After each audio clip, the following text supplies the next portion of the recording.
The rules are simple. If a Pokemon faints, it dies. I can only catch the first Pokemon in each route, and I have to name every Pokemon. Plus these 2 other rules that no one cares about. And with the combination of my smooth brain and a game that is the hardest Pokemon game on the Switch, what could go wrong? Literally everything can. And with that quick explanation, welcome to my first Pokemon Nuzlocke.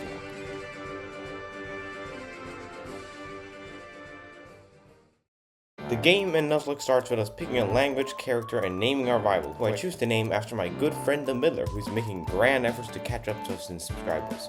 But like the good friend I am, I won't let that happen. We then arrive at our room and I am reminded of how this game works. After being threatened to get fined all the way to bankruptcy by my best friend, I head to Lake Verity, where I meet the man with an interesting mustache, to say the least. Is he just me, or does his mustache look like that of a herdier? After watching him leave behind a briefcase the size of half a human, I had to make the most important decision of the run. Which starter do I pick? I'd already used Chimchar before in my casual run of Brilliant Diamond, so I wanted to test something new. I stared at Turtwig, and the small leafy turtle boy stared back at me, before immediately picking Piplup because he is superior. Like, look at this boy. After easily defeating the Starly, we have yet another encounter with Mr. Herdier-looking goofy-eyed mustache man, whom we immediately roast. Is that old guy staring at us? Yes, the man with that herdier mustache. I'm sorry I keep mentioning, but it just looks like a herdier. Like, man, come on. Like, he even has the mutton chops as well. After this, Dawn is like, oh, go tell your mom about this. And after having no choice but to comply, we receive the greatest of all gifts from our mom. With my newfound speed, I make it to Sandgem Town. After arriving in Sandgem Town, Dawn tells us to head to the professor's lab.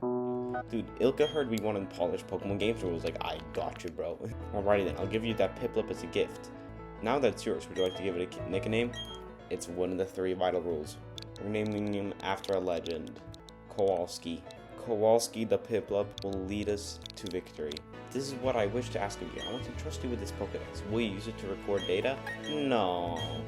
With now having my newly named starter and buying Pokeballs from the mart, the Nuzlocke technically has officially begun.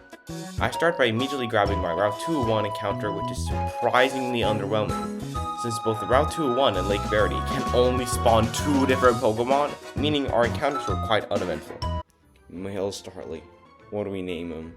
I'm gonna name him after my favorite Animal Crossing character, Wilbur, the man in Dodo Airlines. Wilbur has been added to your party. Let's go. Bidoof. What do we name the Bidoof? Pretzel. This may just be me craving pretzels. But I just looked at him, and I was like, he kind of looks like one. Pretzel the Bidoof has been added to your party. After telling our mom that we are leaving her home alone for the rest of the run, and only coming back if 2 scenarios happens, 1, we become champion, 2, all of our Pokemon die, we acquired our new stylish and definitely not the ugliest Pokemon protagonist hat there is, and set off for Route 202. And hey, if you want to see me do these Nuzlockes and other stuff live, make sure to subscribe so the streams pop up in your sub box. By the time this video comes out, I will probably still be streaming the Nuzlocke. The next stream started with me going to Route 202 and grabbing Mufasa the Shinx and moving on to Jubilife Town. Hi, big boy. Are you catching Pokemon? Yes, sir. I almost just died, but sure. We proceed to acquire the Pokédex and do the Clown Quiz, and then I continue to Route 204 to catch a Budew, which we gave an interesting name to say the least. Whole Foods. Whole Food has been added. Oh, come on. With Whole Foods now on the team, we fight our first major battle. Our rival fight versus the Midler, with the man himself actually being in the chat, watching along. I lead with Mufasa the Shinx as I knew he was going to lead with Starly, leading to an easy one-hit KO. Then, Turtwig arrived. After exchanging tackles for a little bit, Turtwig uses Withdraw, leading to his stats being raised, and Mufasa getting low on health. Bad move.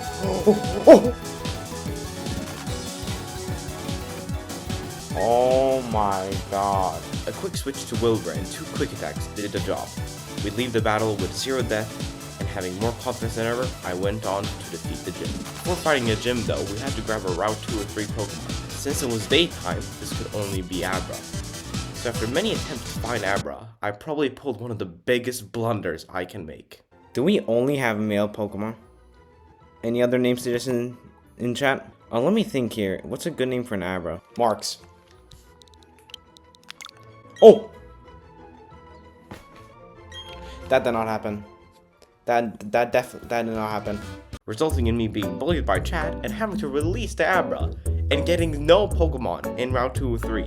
We make this up slightly by catching Gooey the Geodude and later making it to Oreburgh City, where we catch Shiver the Zubat and meet up with the gym leader.